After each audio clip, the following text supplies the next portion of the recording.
सभी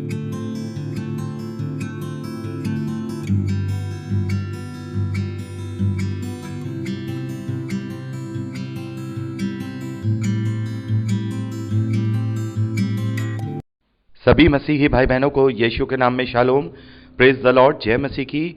यीशु the saviour ministry और मैं प्रभु यीशु मसीह में आपका भाई जेम्स आप सभी का इस बाइबल अध्ययन कार्यक्रम में एक बार फिर से बहुत बहुत स्वागत और परमेश्वर का धन्यवाद करते हैं। मेरे प्यारे भाई बहनों, हम अध्ययन कर रहे हैं अय्यूब की पुस्तक का और एक छोटी सी प्रार्थना के साथ आज के अध्ययन को हम शुरू करेंगे। हालेलुया, धन्यवाद पिता परमेश्वर, धन्यवाद करते हैं आपके अद्भुत रीति वाले प्रेम के लिए जो आपने अपने इकलौते पुत्र को देकर हम सभी पर प्रकट किया। धन्यवाद करते हैं महान पिता परमेश्वर आपके अनुग्रह, आपके महान प्रेम, आपकी तमाम स्वर्गीय आशीषों के लिए जो आपने हम सब के लिए स्वर्गीय स्थानों में ठहराई हैं पिता परमेश्वर। धन्यवाद करते हैं इस बाइबल अध्ययन कार्यक्रम के लिए जिससे हम आत्मिक रूप से आशीषित हो रहे हैं पिता परमेश्वर, आपके वचनों को सीख पा रहे हैं। होने दे महान पिता परमेश्वर आज के वचन में पिता परमेश्वर पवित्र आत्मा हमारी अगुवाई और सहायता मदद करे ताकि सत्य वचनों को ठीक रीति से सीखकर हम आपके ग्रहण योग्य बनने पाए पिता परमेश्वर। होने दे सारी व्यवस्थाओं को पिता परमेश्वर, रिकॉर्डिंग किए जाने को, वचनों को समझने और उनके अर्थ समझाए जाने को, हर एक बात को पिता परमेश्वर मैं आपके धर्ममय दाने हाथ में सौंपता हूं पिता परमेश्वर। आप हम सबकी मदद और अगुवाई कीजिए। सारा आदर देते हैं, सारी महिमा देते हैं और इस प्रार्थना को यीशु के सामर्थी और पवित्र नाम में मांगते हैं, आमीन। मेरे प्यारे भाई बहनों, अब तक हमने अय्यूब की पुस्तक में उसके 6ठे अध्याय 25वें वचन तक का अध्ययन किया था।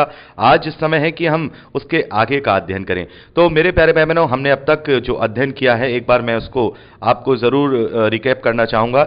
जैसा कि हमने देखा कि अय्यूब एक बहुत ही धर्मी और भला व्यक्ति था और जिसकी परीक्षा परमेश्वर के द्वारा होती है और उसका सब कुछ छिन जाता है और अय्यूब एक ऐसी बीमारी से ग्रसित हो जाता है जो बहुत ही घृणित है।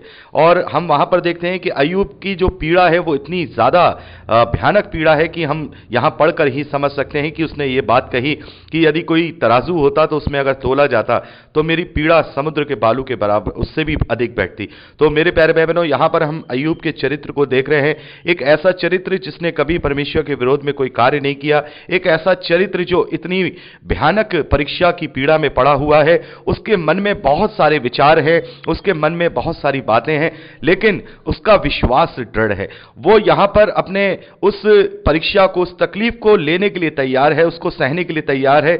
यहां तक कि अय्यूब ये कहता है कि परमेश्वर अगर मुझे मुंह मांगा वर देता तो भी मैं यही चाहता कि वो अपनी प्रसन्नता से मुझे कुचल डाले, मुझे दबा डाले और यही मेरी शांति का कारण होता।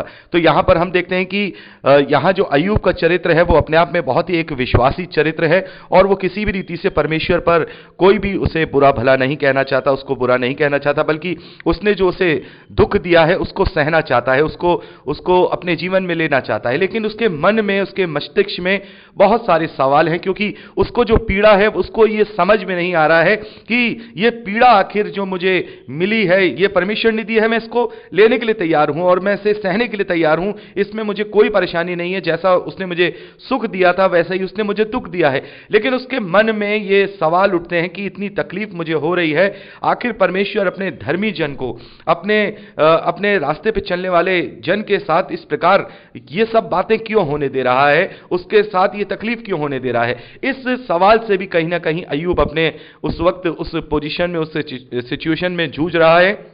और ऐसे में जब उसके 3 दोस्त आते हैं, जब उसके 3 दोस्त उसके साथ आते हैं, तब वो अय्यूब को उसके तर्क देते हैं कि तुमने कहीं ना कहीं अधर्म का काम किया होगा क्योंकि परमेश्वर हमेशा अधर्मियों को ही सजा देते हैं, ताड़ना देते हैं। इस प्रकार से वो अय्यूब को समझाते हैं, लेकिन अय्यूब उन्हें बार बार इस बात का तर्क देता है, बार बार उन्हें समझाता है कि मैंने कहीं कोई ऐसा कार्य नहीं किया जो मैंने परमेश्वर के विरोध में किया है, लेकिन फिर भी अगर परमेश्वर ने मुझे दिया है तो मैं उसे सहूंगा और उसे मैं सहना चाहता हूं। लेकिन वो इस बात को नहीं समझ पा रहा है कि आखिर परमेश्वर ये सब बातें मेरे साथ क्यों होने दे रहा है, क्यों ये सारी बातें हो रही हैं। तो यही सारे हम वार्तालाप, यही सारी बातें हम पढ़ चुके हैं।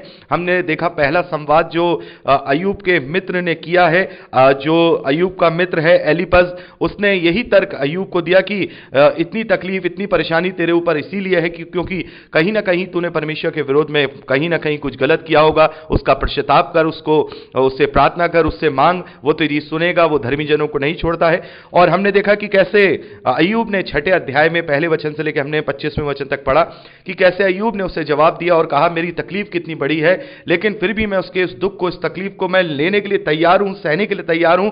अगर वो खुशी से मुझे देता है तो मैं उसे लेने के लिए तैयार हूं, मुझे इससे कोई परेशानी नहीं है। लेकिन फिर भी वो इसी सवाल से जूझ रहा है कि आखिर परमेश्वर एक धर्मी जन पर ये सारी विपत्तियां क्यों दे रहे हैं, या धर्मी जन पर ये सारी विपत्तियां क्यों आ रही हैं। और यही हम देखेंगे, यही सारे वार्तालाप अभी चलेंगे। जो तीनों मित्र हैं वो तर्क करेंगे, अय्यूब जवाब देंगे, लेकिन उन्हें कहीं भी इसका जवाब नहीं मिल पाएगा कि आखिर एक धर्मी जन के ऊपर ये विपत्तियां क्यों आई हैं, एक धर्मी जन के ऊपर ये परेशानियां क्यों आई हैं। और अंत में जब परमेश्वर अपना जवाब अय्यूब पर देंगे, तब परमेश्वर ये सब बातें बताएंगे कि आखिर क्यों परमेश्वर की ये मर्जी है, परमेश्वर ऐसा क्यों करता है। और परमेश्वर जब ये सारी बातें रिवील करेंगे तब हमें इनका पता लगेगा। तो जब हम ये संवाद देख रहे हैं अय्यूब के दोस्तों के साथ और अन्य संवादों को जब हम देखते हैं, तो इनसे हमें ये शिक्षाएं लेनी है कि आखिर इतनी विपरीत परिस्थितियों में भी अय्यूब का जो दृढ़ विश्वास है वो बना हुआ है। हाँ, उसके मुंह से वो उसकी जो परेशानी है, उसकी जो पीड़ा है, उसकी कराहट, उसकी चिल्लाहट निकल रही है। वो परेशान है, वो कह रहा है कि परमेश्वर इस परेशानी से अच्छा ये होता कि मैं अपनी मां के गर्भ में से गिर जाता, मैं मर जाता, मेरे को ये जीवन ही क्यों मिला, मैं इस दुनिया में पैदा ही क्यों हुआ। ये सारी वो बातें कर रहा है, क्योंकि इसका भी तर्क अय्यूब देता है कि जैसा हमने पढ़ा, हमने 6ठे अध्याय में पढ़ा कि जिस बनेले गधे को घास मिलती है तो वो कभी नहीं रेंकता है, बैल चारा पाकर कभी नहीं डकराता है, और जो फीका है वो क्या बिना नमक खाया जाता है। तो यहां पर इस बात को अय्यूब कहते हैं कि जो अगर मेरे को तकलीफ है तो मैं उसको कहूंगा, मैं अपनी तकलीफ को बताऊंगा कि मेरी पीड़ा कितनी बड़ी है, मेरे मुंह से कराहट निकलेगी क्योंकि मुझे तकलीफ है, लेकिन मैं इसको सहने के लिए तैयार हूं। मेरे अंदर मैं ये नहीं कहूंगा कि ये परमेश्वर ये मुझसे तू विपत्ति वापस ले ले।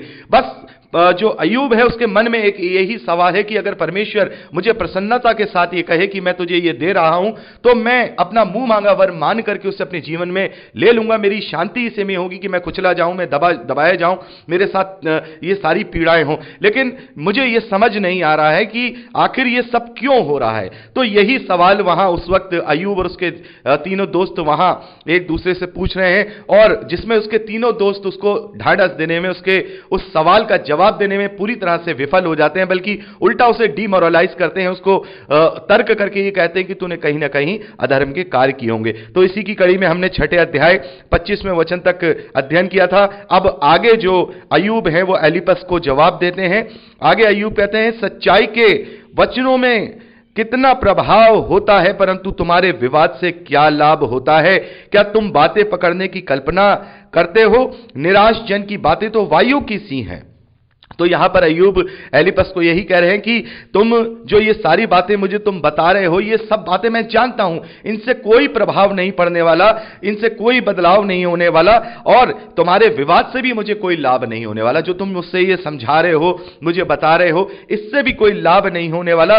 और इस वक्त मैं एक तरीके से देखा जाए, मैं पीड़ा में पड़ा हुआ व्यक्ति हूं, और मेरे मुंह से जो बातें, मेरी पीड़ा की बातें निकल रही हैं, वो वायु के यहां लिखा है कि वो वायु की जैसी है, वो हवा जैसी है, उनका कोई इस वक्त कोई बहुत बड़ा हम कहेंगे प्रभाव नहीं है। ये तो मैं अपनी पीड़ा को तुम्हें बता रहा हूं, तकलीफ मैं तुम्हें बता रहा हूं कि मेरी तकलीफ कितनी बड़ी है। आगे देखिए 28वें वचन में अय्यूब कहते हैं, इसलिए अब कृपा करके मुझे देखो। हम आपकी जगह पहले हम 27वां वचन पढ़ेंगे। तुम अनाथों पर चिट्ठी डालते हो और अपने मित्र को बेचकर लाभ उठाने वाले हो।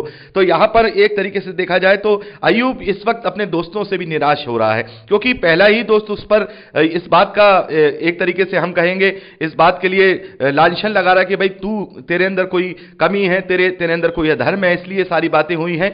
और अय्यूब लगातार इस बात को वहां पर कह रहा है कि मैं निर्दोष हूं, मैंने कुछ भी ऐसा नहीं किया है, लेकिन मैं ये नहीं समझ पा रहा हूं कि मेरे निर्दोष होने के बावजूद भी मेरे साथ ये सारी घटनाएं, ये सारी पीड़ाएं क्यों हो रही है। यद्यपि मैं इन सब पीड़ाओं को लेने के लिए तैयार हूं, मुझे परमेश्वर से कोई भी इसके लिए ना मैं उससे बुरा कहूंगा, ना मेरे मन में कोई ऐसी बात है। बस मेरे मन में इतनी ही सी बात चलती है, इतनी बात चल रही है कि आखिर धर्मी जन के साथ ये सारी बातें क्यों हो रही हैं। लेकिन वो उस उस पीड़ा को लेने के लिए तैयार है। तो यहां पर जो अय्यूब है वो इस वक्त अपने दोस्तों से बिल्कुल खफा होने वाली बात कर रहा है। यहां पर कह रहा है कि तुम भी अब मेरे उन भाइयों जैसे ही हो रहे हो जो एक नाले के समान थे, जो अभी हमने जब अध्ययन किया था अभी ऊपर, तो हमने देखा था उसने अपने भाइयों के लिए यही कहा, अपने रिश्तेदारों के लिए यही कहा कि वो उस नाले के समान है जो गर्मी पाते ही सूख जाते हैं। तो तुम भी अब वैसे ही हो रहे हो और अब तुम अपने मित्र को बेच के लाभ उठाने वालों जैसा बातें कर रहे हो, उस पर लांछन लगा रहे हो।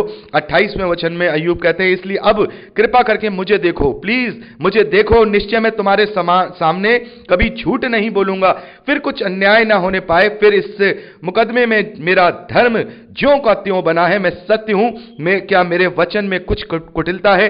क्यों मैं दुष्टता को, माफ कीजिएगा, क्यों मैं दुष्टता नहीं पहचान सकता? तो मेरे प्यारे भाई बहनों, यहां पर जो अय्यूब है वो कह रहे हैं कि इस वक्त जो जिस बात पे हम चर्चा कर रहे हैं, जिस बात पे हम मुकदमा कर रहे हैं, मुकदमा का मतलब जिस बात का हम कंक्लूजन ढूंढ रहे हैं कि आखिर एक धर्मी जन के साथ ये सारी विपत्तियां क्यों हो रही हैं, तो उस मुकदमे में मेरा धर्म वैसा का ही वैसा ही है। मेरे धर्म पर या मेरे चाल चलन पर तुम कोई दोष मत लगाओ। मैं सत्य पर हूं, मैं निर्दोष हूं, मैं सत्य पर हूं और मेरे वचनों में कोई कुटिलता नहीं है, कोई जो मैं वचनों में मतलब मेरे शब्दों में कोई कुटिलता नहीं है, कोई हेर फेर नहीं है, जो मैं कह रहा हूं वो सही है। और तुम जानते हो, यहां अय्यूब कह रहे हैं, तुम जानते हो कि मैं दुष्टता को पहचान सकता हूं, मैं बुराई को जानने वाला व्यक्ति हूं, मैं जानता हूं कि क्या गलत है क्या सही है। मैंने अपने जीवन में वही किया है जो परमेश्वर की दृष्टि में सही है। मैं परमेश्वर की दृष्टि में निर्दोष हूं और यद्यपि जब भी उसके बावजूद भी मेरे ऊपर यह तकलीफ आई है और यह तकलीफ इतनी भारी है कि जिसको अगर कोई तोले तो समुद्र के बालू से भी भारी बैठेगी। तो मेरे प्यारे भाई बहनों, यहां पर हम 6वां अध्याय कंप्लीट करते हैं और 7वें अध्याय पहले वचन से आगे का अध्ययन अगली रिकॉर्डिंग में करेंगे। प्रभु आप सबको आशीष दे। Praise the lord. जय मसीह की।